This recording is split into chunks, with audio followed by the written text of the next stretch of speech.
নমস্কার বন্ধুরা, তোমরা দেখছো তোমাদের প্রিয় চ্যানেল অল ইন্ডিয়া র্যাঙ্কার্স। চলে এসেছি এনটিপিসি গ্র্যাজুয়েট লেভেলের জন্য। শুধু গ্র্যাজুয়েট লেভেল নয়, এটা graduate, under graduate, railway group D সমস্ত এক্সামের জন্য 2026-এর জিকে কোশ্চেন এবং তার সাথে থাকবে কারেন্ট অ্যাফেয়ার্স। এর আগের আমরা ক্লাস নাম্বার 1 নিয়ে আলোচনা করেছি, আজকে থাকবে ক্লাস নাম্বার 2। অবশ্যই তোমরা শেষ পর্যন্ত দেখবে, কারণ আজকের ক্লাসে তোমাদের প্রায় 60টি কিন্তু প্রশ্ন নিয়ে আলোচনা করা হবে, যেগুলো তোমরা তোমাদের এক্সামে ডাইরেক্ট কিন্তু দেখতে পাবে, কারণ এগুলো সবই কিন্তু আমাদের প্রিভিয়াস ইয়ার প্রশ্নপত্র। ঠিক আছে, চলো আজকের ক্লাস আমাদের প্রথম প্রশ্ন থেকে শুরু করব। তোমরা যারা যারা নতুন রয়েছে চ্যানেলে সাবস্ক্রাইব করে রাখবে এবং লাইক এবং শেয়ার করে রাখবে। ঠিক আছে, চলো প্রথম প্রশ্ন শুরু হচ্ছে। টেলিগ্রামে সকলে যুক্ত হবে। ঠিক আছে, টেলিগ্রামের সমস্ত যে লিঙ্কগুলো রয়েছে সেগুলো আমাদের ভিডিও ডিসক্রিপশন বক্সে দেওয়া থাকবে, সেখানে গুরুত্বপূর্ণ সমস্ত ইনফরমেশন তোমরা সবার আগে জানতে পারবে। প্রথম প্রশ্ন রয়েছে, ভারতীয় রিজার্ভ ব্যাঙ্ক আরবিআই কত সালে জাতীয়করণ করা হয়েছিল? ভারতীয় রিজার্ভ ব্যাঙ্ক অফ ইন্ডিয়া, যেটা কিন্তু আমাদের জাতীয়করণ হয়েছিল কত সালে? অবশ্যই 1949। 1949-এর 1 জানুয়ারি। অপশান নাম্বার 1 আমাদের রাইট অ্যান্সার হবে। তো এখানে কিন্তু জাতীয়করণ করা হচ্ছে রিজার্ভ ব্যাঙ্ক অফ ইন্ডিয়াকে। তোমরা অবশ্যই মনে রাখবে যে রিজার্ভ ব্যাঙ্ক অফ ইন্ডিয়া যেটা প্রতিষ্ঠিত হয়েছিল 1 এপ্রিল 1935। 1935-এর 1 এপ্রিল প্রতিষ্ঠিত হয়েছিল রিজার্ভ ব্যাঙ্ক অফ ইন্ডিয়া এবং এটা জাতীয়করণ হয়েছিল 1 জানুয়ারি 1949-এ। এবং আরবিআইয়ের যে অ্যাক্ট, এই আইনটা, সেটা কবে কার্যকর করা হয়েছিল? যেটা কিন্তু অবশ্যই আইনটা মনে রাখবে 1934 সালের আইনটি কিন্তু ছিল। এবং আরবিআইয়ের কিন্তু হেডকোয়ার্টার রয়েছে মহারাষ্ট্রের মুম্বাই শহরে। প্রতিটা প্রশ্নের সাথে সাথে আমরা ডিটেলস সলিউশন নিয়ে আলোচনা করব, অবশ্যই তোমাদের সকলের জন্য কিন্তু হেল্পফুল হবে। চলো পরবর্তী প্রশ্ন দেখি। নিচের কোন নক্ষত্র মণ্ডলটি শিকারি বা দ্য হান্টার নামে পরিচিত? দ্য হান্টার নামে পরিচিত নিচের কোন নক্ষত্র মণ্ডল? অপশান চারটে রয়েছে, তোমরা ভালো করে লক্ষ্য করো। ক্যাসিওপিয়া, লিও মেজর, সপ্তর্ষি মণ্ডল নাকি কালপুরুষ? অবশ্যই এক্ষেত্রে আমাদের রাইট অ্যান্সার হয়ে যাবে ওরিয়ন বা কালপুরুষ, যেটাকে কিন্তু দ্য হান্টার নামে কিন্তু আমরা চিনে থাকি। এর সাথে তোমরা মনে রাখবে ওরিয়নকে কিন্তু দ্য হান্টার তো বলাই হয়, তার সাথে সাথে বাংলায় এর নাম হচ্ছে আমাদের কালপুরুষ। এই দুটোই কিন্তু তোমরা মাথায় রাখবে। তার সাথে এটা মনে রাখবে যে আমাদের যে উজ্জ্বলতম যে নক্ষত্রের মধ্যে পড়ছে, একটা তো আমাদের কালপুরুষ তো আছেই, তার সাথে সাথে রয়েছে রিগেল। আর এই যে রিগেল, সেটা কিন্তু আমাদের এই যে আমাদের কালপুরুষ বা ওরিয়ন যে নক্ষত্রমণ্ডল রয়েছে, কনস্টিলেশন, এর মধ্যেই কিন্তু আমাদের পড়ছে সবথেকে উজ্জ্বলতম নক্ষত্রের মধ্যে একটা। সবথেকে উজ্জ্বলতম নক্ষত্র সেটা হচ্ছে আমাদের বিটল গেজ। ঠিক আছে, নামটা ভালো করে দেখবে, Betelgeuse, GEUSE, Betelgeuse. এবং আরেকটি উজ্জ্বলতম নক্ষত্র রয়েছে, সেটা হচ্ছে রিগেল। ঠিক আছে, দুটোই কিন্তু আমাদের এই ওরিয়নের আন্ডারে আসছে। পরবর্তী প্রশ্ন আমাদের রয়েছে, ভারতীয় সংবিধানের 42 নম্বর সংশোধনী, যেটা 1976 সালে হয়েছিল, ভারত একটি ড্যাশ রাষ্ট্র, এখানে কি বলা হয়েছে? তো 1976-এর যে 42 নম্বর অ্যামেন্ডমেন্ট অ্যাক্ট হয়েছিল, যেখানে ভারতকে কিন্তু এখানে কোন কোন তিনটে কিন্তু এখানে যুক্ত করা হয়েছিল তোমরা জানো। যেখানে কিন্তু আমাদের প্রিয়াম্বল বা প্রস্তাবনা রয়েছে, সেখানে প্রথম কিন্তু এখানে অ্যামেন্ডমেন্ট করা হয়েছে, একবারই অ্যামেন্ডমেন্ট করা হয়েছে এখনও পর্যন্ত, 1976-এর 42 নম্বর অ্যামেন্ডমেন্ট অ্যাক্ট, যেখানে যুক্ত করা হয়েছিল নিচের চারটার মধ্যে ধর্মনিরপেক্ষ। ভারত হলো একটি ধর্মনিরপেক্ষ দেশ, ভারতের নিজস্ব কোনো কিন্তু ধর্ম নেই। আর এটি যখন অ্যামেন্ডমেন্ট করা হয়েছিল, সেই সময় কিন্তু প্রধানমন্ত্রী ছিলেন প্রধানমন্ত্রী ইন্দিরা গান্ধী। ঠিক আছে, আর এই প্রস্তাবনায় যে টোটাল 3-4টে শব্দ কিন্তু এখানে যুক্ত করা হয়েছিল, প্রধানত 3টে, যেটা হচ্ছে আমাদের সিকিউলার, ধর্মনিরপেক্ষ, এছাড়া রয়েছে সোশ্যালিস্ট এবং ইন্টিগ্রিটি। এই সমস্ত শব্দগুলো কিন্তু আমাদের যুক্ত করা হয়েছিল। আর ভারতের প্রিয়াম্বেল একবারই কিন্তু আমাদের অ্যামেন্ডমেন্ট করা হয়েছে, 42 নম্বর অ্যামেন্ডমেন্ট অ্যাক্ট, 1976 সাল। পরবর্তী প্রশ্ন আছে, নিচের কোন দুটি তারিখে বিষুব হয়ে থাকে? বিষুব কথার অর্থ কী সেটা কিন্তু আমাদের আগে জানতে হবে। বিষুব মানে কি? বিষুব মানে হলো পৃথিবীর দুই দিকের যে দিন এবং রাত্রি দুটোই কিন্তু সমান হবে এমন দুটো তারিখ রয়েছে, সেই দুটো তারিখে একদম আমাদের দিন রাত্রি দৈর্ঘ্য যেটা কিন্তু একদম সমান সমান হবে, সেটাই হচ্ছে বিষুব কথার অর্থ। এবার আমাদের দেখে নিতে হবে এমন কোন দুটো তারিখ। অবশ্যই এখানে রাইট অ্যান্সার যেটা হয়ে যাবে 21শে মার্চ এবং 23শে সেপ্টেম্বর। এই দুটো এমন দুটো তারিখ যেদিন কিন্তু আমাদের ইকুইনক্স বা বিষুব কিন্তু হয়ে থাকে, অর্থাৎ সারা পৃথিবীতে সেই দুটো তারিখে আমাদের কিন্তু সমান দিন রাত্রি কিন্তু বিরাজমান হয়ে থাকে। এখানে কিন্তু তোমাদের লক্ষ্য করতে হবে যে 21শে মার্চ যেটা রয়েছে সেটা কিন্তু ভার্নাল ইকুইনক্স বলা হয়ে থাকে, এবং 23শে সেপ্টেম্বর সেটা হচ্ছে শরৎকালীন বিষুব বা অটামনাল ইকুইনক্স এটাকে বলা হয়। পরবর্তী প্রশ্ন রয়েছে, এখানে বলেছে চান্দওয়ারের যে যুদ্ধ হয়েছিল এটা কাদের মধ্যে সংগঠিত হয়েছিল? চান্দওয়ারের যুদ্ধ এটা কাদের মধ্যে হয়েছিল? অবশ্যই রাইট অ্যান্সার হয়ে যাবে জয়চাঁদের সাথে। এখানে হয়েছিল মোহাম্মদ ঘুরির মধ্যে। মোহাম্মদ ঘুরি এবং জয়চাঁদের মধ্যে কিন্তু এই চান্দওয়ারের যুদ্ধটি হয়েছিল 1194-তে। 1194 সালে কিন্তু এটি হয়েছিল। এবং এখানে মনে রাখবে যে এই দুটো কিন্তু মোহাম্মদ ঘুরি আর জয়চাঁদের সাথে হয়েছিল, যেটা হয়েছিল মোটামুটি তোমাদের ওই উত্তরপ্রদেশের দিকে হয়েছিল। ঠিক আছে, আর মোহাম্মদ ঘুরি থেকে তোমাদের প্রশ্ন আসে, মোহাম্মদ ঘুরি কিন্তু একজন, মোহাম্মদ ঘুরির সাথে আরও কিন্তু দুটো হয়েছিল, মনে রাখবে যে তরাইনের প্রথম যুদ্ধ আর দ্বিতীয় যুদ্ধ, যেটা হচ্ছে 1191-তে হয়েছিল এবং 1192-তে হয়েছিল তরাইনের প্রথম এবং দ্বিতীয় যুদ্ধ, যেটা মোহাম্মদ ঘুরির সাথে পৃথ্বীরাজ চৌহানের সাথে হয়েছিল। ঠিক আছে, যেখানে পৃথ্বীরাজ চৌহান তিনি কিন্তু প্রথমটাই জিতে গিয়েছিলেন, কিন্তু পরবর্তীকালে 1192 তিনি কিন্তু হেরে যান। ঠিক আছে, আর জয়চাঁদের সাথে যে যুদ্ধটা হচ্ছে সেখানেও কিন্তু মোহাম্মদ ঘুরি কিন্তু জয়লাভ করছে 1194 দিকে। নেক্সট কোশ্চেন, পৃথিবীর চৌম্বক ক্ষেত্রের জন্য দায়ী কোনটি? পৃথিবীর চৌম্বক ক্ষেত্রের জন্য দায়ী নিচের কোনটা? অপশান রয়েছে, ভালো করে দেখো, অন্তঃকেন্দ্রমণ্ডল রয়েছে, গ্রহমণ্ডল, বহিঃকেন্দ্রমণ্ডল এবং ভূত্বক। ভূত্বক তো কোনো রকমভাবেই সম্ভব নয়, এবং এক্ষেত্রে আমাদের কিন্তু কনফিউশন হতে পারে বহিঃকেন্দ্রমণ্ডল এবং অন্তঃকেন্দ্রমণ্ডলের মধ্যে।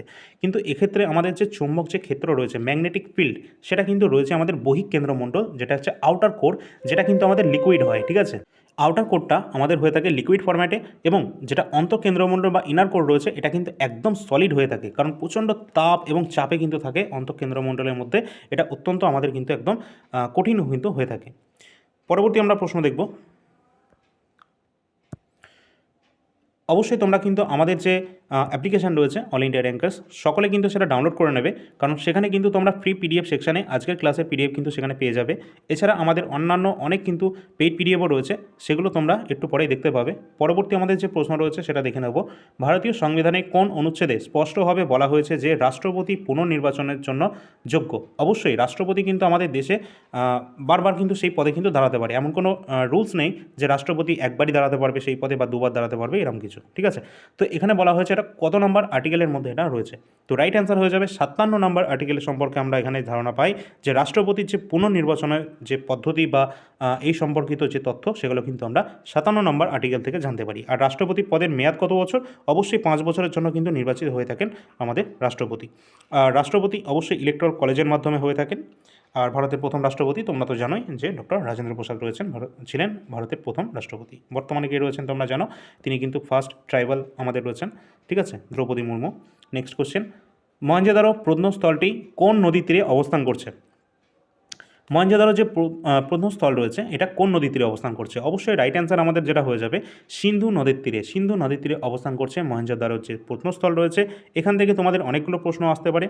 এই যে আমাদের মহেঞ্জোদারো সভ্যতা বা মহেঞ্জোদারোর যে আমাদের সাইটটা রয়েছে, হরপ্পা সভ্যতা গুরুত্বপূর্ণ সাইট, যেখানে কিন্তু জল নিকাশি ব্যবস্থা, বৃহৎ স্নানাগার, বৃহৎ আমাদের শস্যাগার সব কিছু আমরা দেখতে পেয়েছি মহেঞ্জোদারোতে, যেটা আবিষ্কার করেছিলেন 1922 সালে কে? রাখাল দাস ব্যানার্জি, আর.ডি. ব্যানার্জি, তিনি কিন্তু এটা আবিষ্কার করেছিলেন। ঠিক আছে, যেটা কিন্তু সিন্ধু নদীর তীরে অবস্থান করছে। চলো পরবর্তী প্রশ্ন আছে, বায়ুমণ্ডলে অক্সিজেনের পরিমাণ কত শতাংশ, কত পার্সেন্টে জিজ্ঞাসা করা হয়েছে বায়ুমণ্ডলে অক্সিজেনের পরিমাণটা? অবশ্যই আমরা জানি যে বায়ুমণ্ডলে সবথেকে বেশি পরিমাণে থাকে কোনটা? নাইট্রোজেন। নাইট্রোজেনের পরেই কিন্তু থাকে আমাদের যে জিনিসটা সেটা হচ্ছে অক্সিজেন। তো অক্সিজেনের যে আমাদের পার্সেন্টেজ রয়েছে সেটা হচ্ছে 21%। 21% আমাদের অক্সিজেন রয়েছে, তার সাথে নাইট্রোজেনের ভাগটাও জেনে রাখবে। 78% কিন্তু আমাদের বাতাসে রয়েছে নাইট্রোজেনের পরিমাণ। পরবর্তী প্রশ্ন আছে, আলেকজান্ডার কোন বছর পাঞ্জাব আক্রমণ করেছিলেন এবং কোন বছর তিনি মারা যান? অবশ্যই আলেকজান্ডার কিন্তু ভারত আক্রমণ করেছিলেন কত সালে বা কার সাথে কার যুদ্ধ হয়েছিল, এখানে একটা গুরুত্বপূর্ণ যুদ্ধ হয়েছিল, এই সম্পর্কে আমাদের তথ্য অবশ্যই পরীক্ষার জন্য জানতে হবে। তো রাইট অ্যান্সার যেটা হয়ে যাবে, অপশানগুলো একটু ভালো করে যদি লক্ষ্য করো, 326 খ্রিস্টপূর্বাব্দে কিন্তু আলেকজান্ডার ভারতের ওপর আক্রমণ এনেছিল। অপশান নাম্বার বি আমাদের রাইট অ্যান্সার হবে, এবং 323 খ্রিস্টপূর্বাব্দে তার কিন্তু মৃত্যু হয়েছিল ব্যাবিলনে। ঠিক আছে, ব্যাবিলনে তিনি কিন্তু মারা যান, অবশ্যই ম্যালেরিয়াতে সম্ভবত। ঠিক আছে, আর এখানে কিন্তু জেনে রাখবে যে তিনি কিন্তু যখন ভারত আক্রমণ করছেন সেই সময় তার সাথে 326 খ্রিস্টপূর্বাব্দে একটা যুদ্ধ হচ্ছে, সেটা হচ্ছে হিদাসপিসের যুদ্ধ। হিদাসপিসের যুদ্ধ বা ঝিলমের যুদ্ধ, যেটা কিন্তু আলেকজান্ডারের সাথে পোরাস বা পুরু নামে এক রাজা ছিল তার সাথে কিন্তু হয়েছিল। ঠিক আছে, যেখানে কিন্তু আলেকজান্ডার জিতেও গিয়েছিল, কিন্তু পুরু বা পোরাসের সাহসিকতা দেখে তিনি আবার তার রাজ্য তাকে ফেরতও দিয়েছিলেন। পরবর্তীকালে তিনি যখন ফেরত যাচ্ছিলেন তখন কিন্তু ফেরত যাওয়ার পথে 323 খ্রিস্টপূর্বাব্দে তার মৃত্যু হয়েছিল ব্যাবিলনে। পরবর্তী প্রশ্নে আসার আগে তোমাদের বলে রাখি, এনটিপিসি গ্র্যাজুয়েট লেভেল 2025-এর প্রিভিয়াস ইয়ার প্রশ্নপত্র তোমরা যদি এখনও পর্যন্ত না নিয়ে থাকো তাড়াতাড়ি নিয়ে তোমরা পড়তে শুরু করে দাও, কারণ 47টি শিফট এখানে কিন্তু বাংলা ভাষায় দেওয়া রয়েছে, খুব সুন্দরভাবে তোমাদের কিন্তু এখানে সাজানো রয়েছে। টোটাল এগুলো কিন্তু টপিক ওয়াইজ দেওয়া রয়েছে, যাতে তোমাদের পড়তে সুবিধা হয় এবং মনে রাখতেও সুবিধা হবে, কারণ এটা বাংলা ভাষায় রয়েছে। বেস্ট কন্টেন্ট কিন্তু এখানে দিয়ে দিয়েছি। ঠিক আছে, আচ্ছা এখানে কিন্তু কী কী রয়েছে সেটা বলে রাখি। এখানে ইতিহাস, ভূগোল, সংবিধান, গুরুত্বপূর্ণ স্ট্যাটিক জিকে, কারেন্ট অ্যাফেয়ার্স, ঠিক আছে, কম্পিউটার, সমস্ত কিছু এইভাবে টোটাল 18টা টপিক আলাদা আলাদা করে এখানে কিন্তু বিভক্ত করা রয়েছে, যাতে কিন্তু এখানে সমস্ত টপিকগুলো ইনক্লুড করা রয়েছে। 47টি শিফটে যা যা প্রশ্ন এসেছিল এনটিপিসি গ্র্যাজুয়েট লেভেলে সব এখানে দেওয়া রয়েছে 82টা পেজের মধ্যে। তোমরা অ্যাপে ইনস্টল করবে, আমাদের app all India rankers app, সেটা কিন্তু ইনস্টল করে তোমরা কিন্তু এই পিডিএফটা পারচেস করতে পারবে। ডিসক্রিপশন বক্সে আমাদের অ্যাপের লিঙ্ক দেওয়া রয়েছে।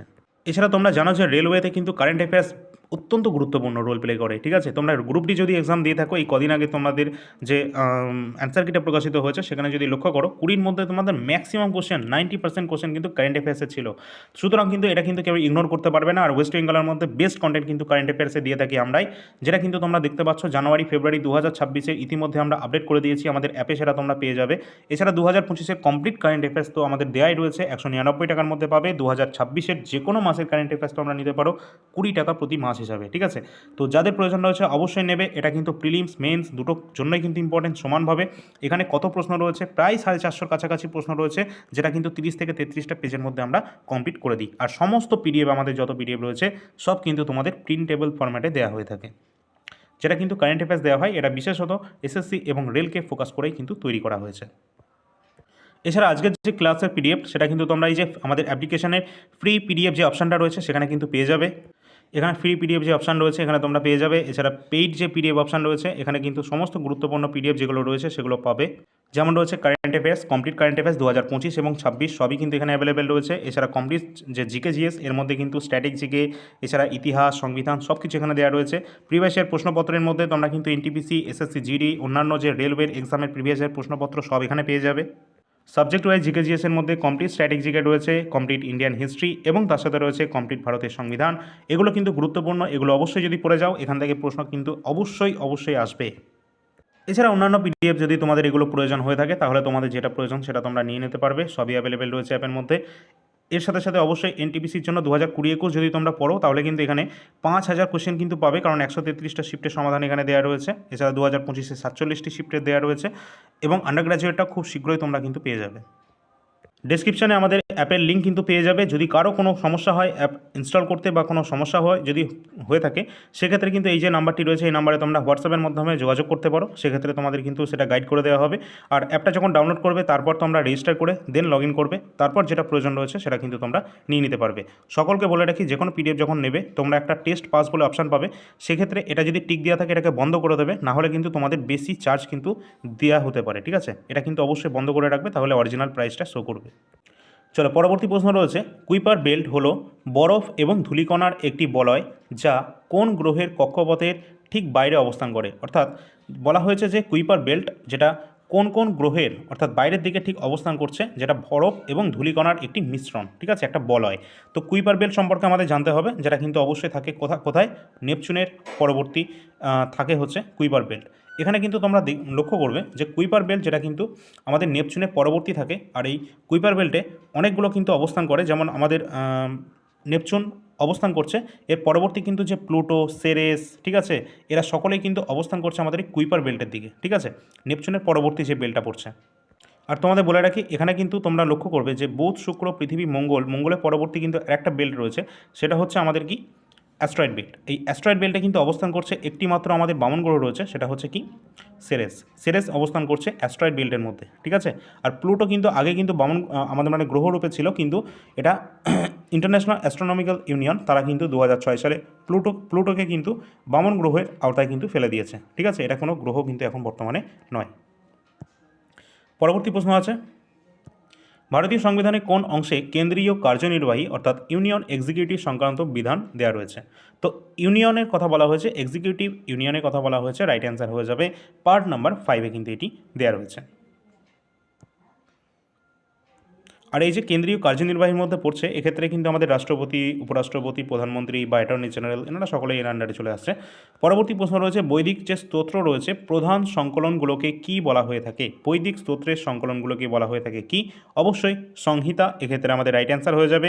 মনে রাখবে আমাদের বেদ থেকে কিন্তু প্রশ্ন থাকে, বেদ কথার অর্থ বিশেষ জ্ঞান, বেদ, যেটা কিন্তু অবশ্যই দেখে রাখবে। তার সাথে এটাও মনে রাখবে যে ভারতের তথা পৃথিবীর প্রাচীনতম গ্রন্থ হচ্ছে আমাদের ঋগ্বেদ, ঠিক আছে।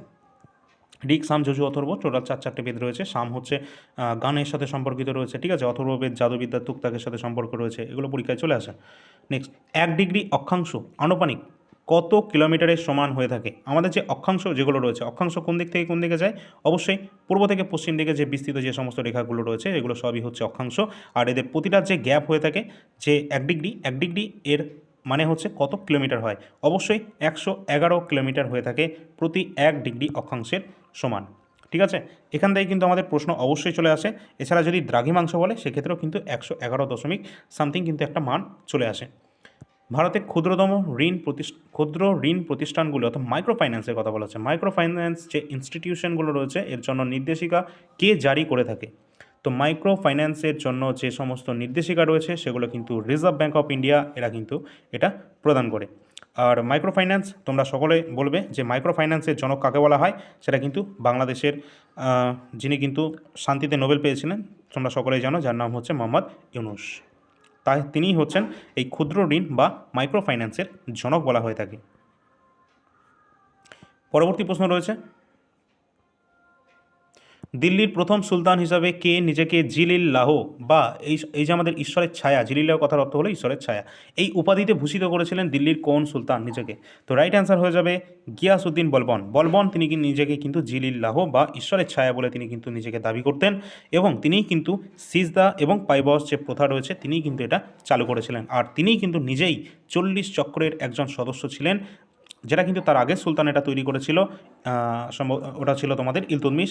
এছাড়া তার সাথে মনে রাখবে যে এই গিয়াসউদ্দিন বলবন রয়েছেন তিনিই কিন্তু আবার 40 চক্রকে উচ্ছেদ করে দিয়েছিলেন। ঠিক আছে, পরবর্তী প্রশ্ন রয়েছে, বায়ুমণ্ডলে কোন স্তরটি রেডিও তরঙ্গ বা বেতার তরঙ্গ এটা প্রেরণে সহায়তা করে? তো বায়ুমণ্ডলে কোন স্তরটা যে আমাদের রেডিও ওয়েভ রয়েছে সেটাকে কিন্তু প্রতিফলন করে আমাদের পৃথিবীতে ফিরিয়ে নিয়ে আসতে, এবং এর মাধ্যমে কিন্তু আমরা যে রেডিওর যে সমস্ত খবরাখবরগুলো পাই সেগুলো কিন্তু এর মাধ্যমে কিন্তু আমাদের চলে আসে। সো সেটা কিন্তু আমাদের রাইট অ্যান্সার হয়ে যাবে থার্মোস্ফিয়ার বা আইনোস্ফিয়ার।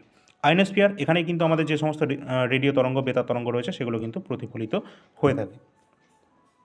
নেক্সট কোশ্চেন রয়েছে, মহেঞ্জোদারো কোন সভ্যতার অন্তর্গত? তো মহেঞ্জোদারো কোন সভ্যতার অন্তর্গত রয়েছে? অবশ্যই রাইট অ্যান্সার হয়ে যাবে মহেঞ্জোদারো, যেটা আমাদের সিন্ধু সভ্যতা বা ইন্দাস ভ্যালি সিভিলাইজেশনের আন্ডারে পড়ছে। নেক্সট কোশ্চেন রয়েছে,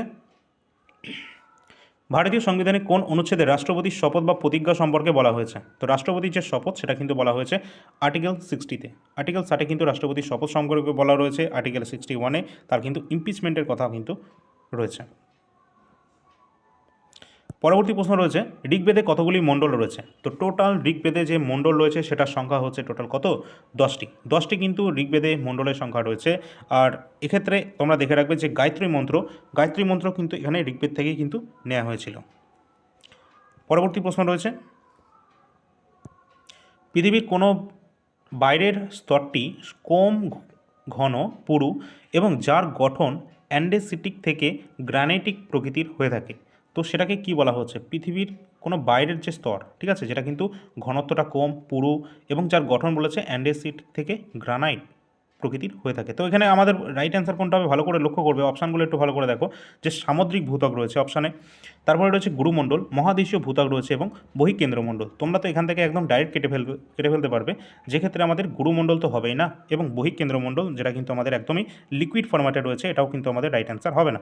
কিন্তু এক্ষেত্রে কিন্তু আমাদের যেটা রাইট অ্যান্সার যেটা হয়ে যাবে সেটা হচ্ছে, এখানে যেহেতু বলেছে গ্রানাইট এই ধরনের আমাদের কোনটা হয়ে থাকে? আমাদের যে মহাদেশীয় ভূত্বক রয়েছে আর মহাসাগরীয় ভূত্বক রয়েছে, একটা কন্টিনেন্টাল ক্রাস্ট এবং একটা হচ্ছে ওসিয়ানিক ক্রাস্ট। আমাদের যে ওসিয়ানিক ক্রাস্ট রয়েছে সেটা হচ্ছে আমাদের ব্যাসাল্টিক হয়ে থাকে, ঠিক আছে, মানে ব্যাসল্ট শিলা দিয়ে গঠিত হয়, যেটা কিন্তু কমপক্ষে এটা অত্যন্ত ঘন হয়ে থাকে এবং পুরু হয়ে থাকে, ঠিক আছে, ঘন হয়ে থাকে এবং ভারী হয়ে থাকে, যার কারণে এটা হচ্ছে মহাসাগরীয় ভূত্বক।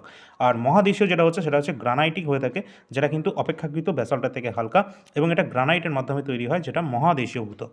সুতরাং অপশান সি রাইট অ্যান্সার হবে। এছাড়া তোমরা এটাও দেখতে পারো যে আমাদের যে সমস্ত মহাদেশীয় ভূত্বক রয়েছে না সেগুলো সিয়াল বলে থাকি আমরা সংক্ষেপে, যেটা সিলিকা এবং অ্যালুমিনিয়াম দিয়ে তৈরি হয়ে থাকে, তাই তো। আর যেটা সামুদ্রিক যেগুলো রয়েছে সেটা হচ্ছে সীমা বলে থাকি, অর্থাৎ সিলিকন এবং এমএ দিয়ে হচ্ছে আমাদের ম্যাগনেশিয়া, এইগুলো দিয়ে গঠিত হয়। পরবর্তী প্রশ্ন, কোন অনুচ্ছেদ রাষ্ট্রপতির নির্বাচন সংক্রান্ত তথ্য প্রদান করে? তো রাইট অ্যান্সার আমাদের কোনটা হবে? রাষ্ট্রপতি নির্বাচন সংক্রান্ত যে বিধান রয়েছে সেটা কিন্তু আর্টিকেল নাম্বার 54-এ দেওয়া রয়েছে। অবশ্যই সেখানে কিন্তু একটা ইলেকটোরাল কলেজের সম্পর্কে বলা রয়েছে, যেখানে কিন্তু যার মাধ্যমে রাষ্ট্রপতিকে 5 বছরের জন্য নির্বাচিত করা হয়, এবং 61 নম্বর আর্টিকেলে তার ইমপিচমেন্টের কথা কিন্তু বলা হয়েছে, আর 60-এ তো আমরা শপথ, সেটা তো দেখেইছি। পরের প্রশ্ন, বিশাল শস্যাগার অর্থাৎ গ্রেট গ্রানারি আবার বৃহৎ স্নানাগার দুটোই কিন্তু পাওয়া গেছে কোন সভ্যতায়? অবশ্যই হরপ্পা সভ্যতার একটা গুরুত্বপূর্ণ সাইট, সেটা হচ্ছে কোথায়? অবশ্যই মহেঞ্জোদারো। আচ্ছা, পরবর্তী প্রশ্ন, রাতের আকাশে উজ্জ্বল যে বস্তুগুলোকে দেখা যায় সেটাকে কি বলা হয়ে থাকে? রাতের আকাশে যে সমস্ত আমাদের উজ্জ্বল বস্তুকণা দেখা যায় সেটাকে কি বলা হয়? রাইট অ্যান্সার কোনটা হয়ে যাবে? অপশানগুলো ভালো করে লক্ষ্য করো। তো রাইট অ্যান্সার হয়ে যাবে আমাদের মহাজাগতিক বস্তু, যেটা কিন্তু অবশ্যই সেলেস্টিয়াল বডি কিন্তু রাইট অ্যান্সার হবে। কোনো রকমভাবে গ্রহাণু বা উল্কাপিণ্ড কিন্তু হবে না, ঠিক আছে? যেগুলোকে আমরা বলবো মহাজাগতিক বস্তু, সেলেস্টিয়াল বডিজ। পরবর্তী প্রশ্ন রয়েছে, পাঞ্জাবের বাইরে সুলতান মাহমুদ গজনি শেষ আক্রমণ কোনটা ছিল? তো পাঞ্জাবের বাইরে সুলতান মাহমুদ গজনির যে শেষ আক্রমণ সেটা কিন্তু ছিল সোমনাথ মন্দির আক্রমণ করেছিল। গুজরাটের সোমনাথ মন্দিরকে লুট করেছিল এই মাহমুদ গজনি। টোটাল 17 বার ভারতের ওপর আক্রমণ হয়েছিল 1001 খ্রিস্টাব্দ থেকে শুরু করে 1026 পর্যন্ত, যার মধ্যে 1025 খ্রিস্টাব্দে তিনি কিন্তু গুজরাটের সোমনাথ মন্দিরের ওপর লুট করেছিলেন। এই টোটাল তিনি 17 বার আক্রমণ করেছিলেন ভারতের ওপর। পরবর্তী প্রশ্ন, ভারতীয় সংবিধানে কোন অনুচ্ছেদটি রাজ্যসভার অর্থাৎ কাউন্সিল অফ স্টেট যেটা নির্দিষ্ট গঠনের সম্পর্কে রয়েছে, বিধান রয়েছে? তো রাইট অ্যান্সার আমাদের হয়ে যাবে অবশ্যই আর্টিকেল নাম্বার 80 নম্বর অনুচ্ছেদে কিন্তু এটা দেওয়া রয়েছে। পরবর্তী প্রশ্ন রয়েছে, ভূপৃষ্ঠের উপর যে বিন্দুটি ভূমিকম্পের কেন্দ্রের ঠিক উপরে অবস্থিত তাকে কি বলা হয়ে থাকে? বলা হয়েছে ভূপৃষ্ঠের উপর যে বিন্দুটি ভূমিকম্পের কেন্দ্রের অর্থাৎ ফোকাস ঠিক উপরে অবস্থিত তাকে কি বলা হয়? অবশ্যই রাইট অ্যান্সার হয়ে যাবে, যেটা কিন্তু আমাদের এপি সেন্টার, অর্থাৎ ভূমিকম্পের যে কেন্দ্রবিন্দু, সেই কেন্দ্রবিন্দুর থেকে ঠিক তার উপরের যে অঞ্চলটা সেটাকেই আমরা বলবো ভূমিকম্পের উপকেন্দ্র বা এপি সেন্টার, যেখান থেকে হচ্ছে তার উৎসস্থল। ভূমিকম্পের তীব্রতা রিক্টার স্কেলের মাধ্যমে মাপা হয়, আমরা সকলেই জানি, কিন্তু ভূমিকম্পের যে কম্পন সেটাকে কিন্তু আমাদের লিপিবদ্ধ করা হয়ে থাকে সিসমোগ্রাফ যন্ত্রের মাধ্যমে, ঠিক আছে? পরবর্তী প্রশ্ন রয়েছে, মকরিরা উত্তরপ্রদেশের কোন শহর শাসন যা সময়ের সাথে সাথে পাটলিপুত্রের বদল এবং উত্তর ভারতের রাজনৈতিক কেন্দ্র হয়ে উঠেছিল? তো রাইট অ্যান্সার আমাদের এক্ষেত্রে কোনটা হয়ে যাবে? অবশ্যই কনৌজ। এখানে মনে রাখবে যে রাজা হর্ষবর্ধন তিনি কিন্তু পরবর্তীকালে তার কনৌজেই কিন্তু তার রাজধানীকে স্থানান্তরিত করেছিল। সমস্ত প্রিভিয়াস ইয়ার প্রশ্নপত্র আমরা কিন্তু আজকে আলোচনা করছি। অবশ্যই তোমরা কিন্তু একটা লাইক এবং শেয়ার করে দেবে। গুরুত্বপূর্ণ প্রশ্ন। অবশ্যই তোমরা যদি পিডিএফটা পেতে চাও অ্যাপ্লিকেশন ডাউনলোড করবে ফ্রি পিডিএফ সেকশানে, সেখানে কিন্তু সমস্ত পিডিএফ আমাদের ক্লাসের পেয়ে যাবে। অল ইন্ডিয়া র্যাঙ্কার্স আমাদের চ্যানেলের নামেই কিন্তু আমাদের অ্যাপ্লিকেশন নেম রয়েছে, অবশ্যই সেটা প্লে স্টোর থেকে ডাউনলোড করবে।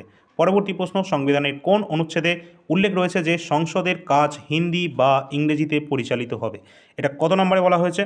সংসদের কাজ হিন্দি বা ইংরেজিতে পরিচালিত হবে, যেটা আর্টিকেল নাম্বার 120 120 নম্বরে বলা হয়েছে। চলো পরবর্তী কোশ্চেনে আসি। অনেকগুলো প্রশ্ন করতে হবে আমাদের, 60টা, ঠিক আছে? এখনও 50% হয়েছে। পরবর্তী প্রশ্ন রয়েছে, মহেঞ্জোদারোর যে বিরাট স্নানাগার গ্রেট বাথ এটা আকৃতি কেমন ছিল? তো আমাদের জিজ্ঞাসা করা হয়েছে আকৃতিটা কেমন ছিল, অবশ্যই রাইট অ্যান্সার হয়ে যাবে আয়তকার আকৃতি কিন্তু ছিল যে মহেঞ্জোদারোতে পাওয়া গেছে বিরাট যে স্নানাগার। পরবর্তী প্রশ্ন আছে, ভারতীয় রিজার্ভ ব্যাঙ্ক কত সালে প্রতিষ্ঠিত হয়েছিল? এটা আমরা দেখেই নিয়েছি। 1935-এর 1 এপ্রিল ভারতীয় রিজার্ভ ব্যাঙ্ক প্রতিষ্ঠিত হয়েছিল। 1949-এর 1 জানুয়ারি যার জাতীয়করণ হয়েছিল, যার হেডকোয়ার্টার মহারাষ্ট্রে মুম্বাইতে অবস্থান করছে। এবং রিজার্ভ ব্যাঙ্কের প্রথম গভর্নরের নাম কি? পরীক্ষায় কিন্তু এটাও আসতে পারে তোমাদের, অসবর্ন স্মিথ। এটা অনেকবার পরীক্ষায় চলেও এসেছে, অসবর্ন স্মিথ, যিনি কিন্তু রিজার্ভ ব্যাঙ্কের ফার্স্ট গভর্নর কিন্তু ছিলেন। যদি বলা হয় যে প্রথম রিজার্ভ ব্যাঙ্কের ভারতীয় গভর্নর কে ছিল, তাহলে কিন্তু হয়ে যাবে সি.ডি. দেশমুখ, ঠিক আছে? চলো নেক্সট কোশ্চেন, সুমেরু বৃত্ত রয়েছে বা আর্কটিক সার্কেল এবং উত্তর মেরুর যে মধ্যবর্তী অঞ্চলকে কি বলা হয়ে থাকে? গুরুত্বপূর্ণ প্রশ্ন, সবই পরীক্ষায় আসা কোশ্চেন, ঠিক আছে? তো এই যে আমাদের সুমেরু বৃত্ত রয়েছে এবং তার উত্তর মেরুর যে মধ্যবর্তী অঞ্চল রয়েছে, ঠিক আছে, তো সেটাকে কিন্তু বলা হয়ে থাকে ফ্রিজিড জোন, যেটাকে কিন্তু সবসময় বরফে আবৃত থাকে, হিমমণ্ডল বলা হয়ে থাকে, সেই অঞ্চলটাকে ফ্রিজিড জোন বলা হয়ে থাকে। নেক্সট কোশ্চেন রয়েছে, প্রথম বাসুদেব যিনি সোনার মুদ্রা, দিনার এবং তামার মুদ্রা জারি করেছিলেন, তিনি কোন বংশের রাজা ছিলেন? অবশ্যই রাইট অ্যান্সার হয়ে যাবে এক্ষেত্রে কুষাণ বংশে তিনি কিন্তু রাজা ছিলেন, যিনি সোনার মুদ্রা, দিনার এবং তাম্র মুদ্রা তিনি জারি করেছিলেন। এবং কুষাণ বংশ সম্পর্কে মনে রাখবে, কুষাণ বংশের শ্রেষ্ঠ রাজা ছিলেন কনিষ্ক, যিনি কিন্তু 78 খ্রিস্টাব্দে শকাব্দ প্রচলন করেছিলেন, এবং এই কনিষ্কের সময় কিন্তু আমাদের চতুর্থ বৌদ্ধ সংগীতি যেটা কিন্তু অনুষ্ঠিত হয়েছিল।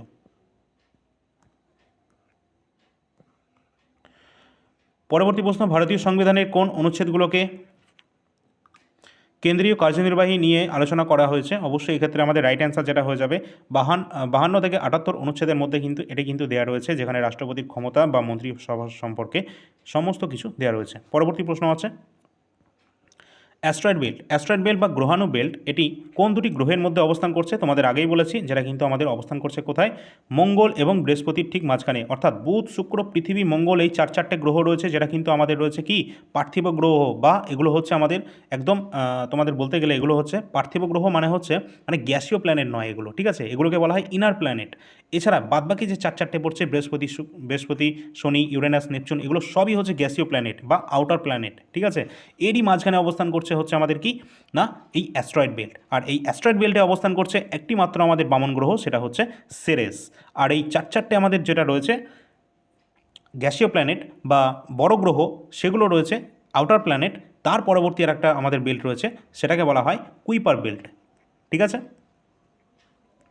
চলো পরবর্তী প্রশ্ন দেখি। পাবলিক অ্যাকাউন্টস কমিটি বা প্যাক সদস্যরা কত সময়ের জন্য নির্বাচিত হয়ে থাকেন? অপশান রয়েছে চারটে, আমাদের রাইট অ্যান্সার হয়ে যাবে 1 বছরের জন্য কিন্তু নির্বাচিত হয়ে থাকে পাবলিক অ্যাকাউন্টস কমিটির সমস্ত সদস্যরা। এখানে কিন্তু কতজন সদস্য সংখ্যা থাকে এটাও পরীক্ষায় আসে। টোটাল সদস্য সংখ্যা থাকে 22 জন, যার মধ্যে লোকসভা থেকে থাকে 15 জন এবং আমাদের রাজ্যসভা থেকে থাকে 7 জন। টোটাল মিলিয়ে 22 জন কিন্তু এই প্যাকের সদস্য বা মেম্বার কিন্তু থেকে থাকে। আচ্ছা, নেক্সট, নিচের কোন গ্রহটি শুকতারা বা ভোরের তারা বা মর্নিং স্টার বলা হয়ে থাকে? তো evening star, morning star, Shuktara বা ভোরের তারা বা সন্ধ্যা তারা সবই বলা হয়ে থাকে আমাদের পৃথিবীর যমজ গ্রহ শুক্রকে।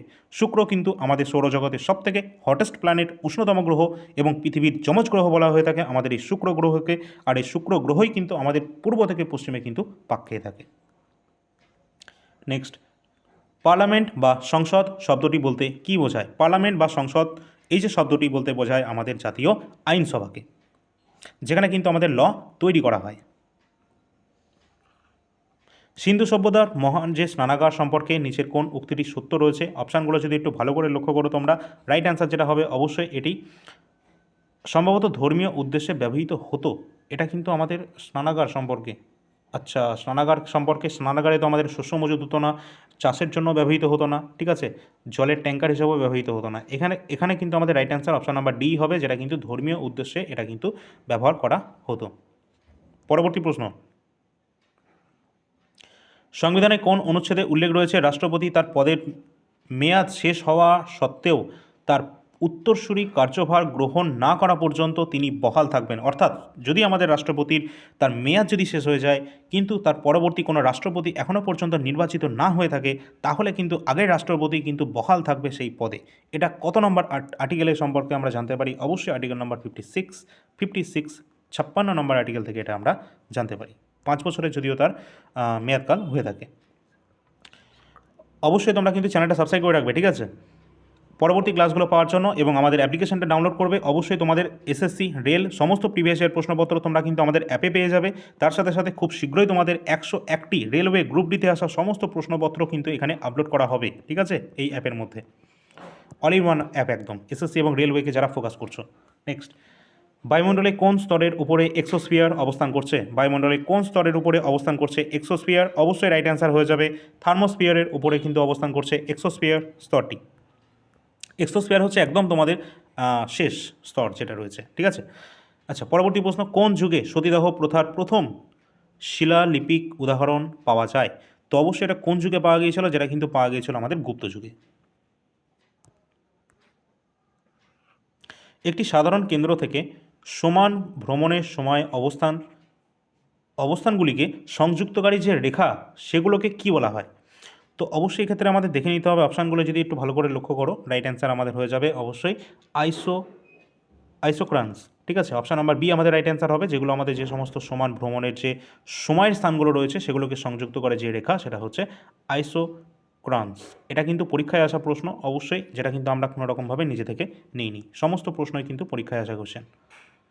শিলালিপি অনুসারে পুষ্যমিত্র শুঙ্গ কোন দেবতার ভক্ত ছিলেন? বিভিন্ন যে শিলালিপিগুলো পাওয়া গিয়েছিল সেই শিলালিপি অনুসারে পুষ্যমিত্র শুঙ্গ, যিনি কিন্তু শুঙ্গ বংশের প্রতিষ্ঠাতা ছিলেন, যিনি কিন্তু শিবের উপাসক ছিলেন, এটা কিন্তু আমরা জানতে পারি। পুষ্যমিত্র শুঙ্গ এই যে আমাদের মৌর্য সম্রাট ছিল, এর আগে শেষ মৌর্য সম্রাট বৃহদ্রথকে হত্যা করে তিনি কিন্তু শুঙ্গ বংশ প্রতিষ্ঠা করেছিলেন মগধে। পরবর্তী প্রশ্ন আছে, সংসদীয় স্থায়ী কমিটিগুলির মেয়াদ কত বছর? সংসদীয় যে স্থায়ী কমিটিগুলো ছিল যাদের মেয়াদ কিন্তু 1 বছর। কমিটির কাজ কি? অবশ্যই লোকসভা রাজ্যসভা এদেরকে তদারকি করা, মানে দেখাশোনা করা, এটাই মেন কাজ। পরের প্রশ্ন, মহাকাশ থেকে প্রবেশের সময় বায়ুমণ্ডলে কোন স্তরে উল্কাপিণ্ডগুলো পুড়ে ছাই হয়ে যায়? গুরুত্বপূর্ণ প্রশ্ন রয়েছে, অনেকবার পরীক্ষায় এসেছে বিভিন্ন এক্সামে। তো রাইট অ্যান্সার হয়ে যাবে মেসোস্ফিয়ার। মেসোস্ফিয়ারে কিন্তু আমাদের এই সমস্ত উল্কাপিণ্ড সমস্ত কিন্তু পুড়ে ছাই হয়ে যায়। আর মেসোস্ফিয়ার কিন্তু আমাদের সবথেকে শীতলতম আবার, ঠিক আছে, এটাও মনে রাখবে। পরের প্রশ্ন, গুপ্ত সাম্রাজ্যের বিখ্যাত উৎস প্রয়াগ প্রশস্তি, এটি কী নামে, অন্য কী নামে পরিচিত? তো প্রয়াগ প্রশস্তি যেটি রয়েছে অন্য কী নামে পরিচিত? অবশ্যই এলাহাবাদ প্রশস্তি। এলাহাবাদ প্রশস্তি যেটা রচনা করেছেন কে? সমুদ্রগুপ্তের সভাকবি হরিসেন। হরিসেনের রচিত হচ্ছে এলাহাবাদ প্রশস্তি, যার আর একটা প্রয়াগ প্রশস্তি।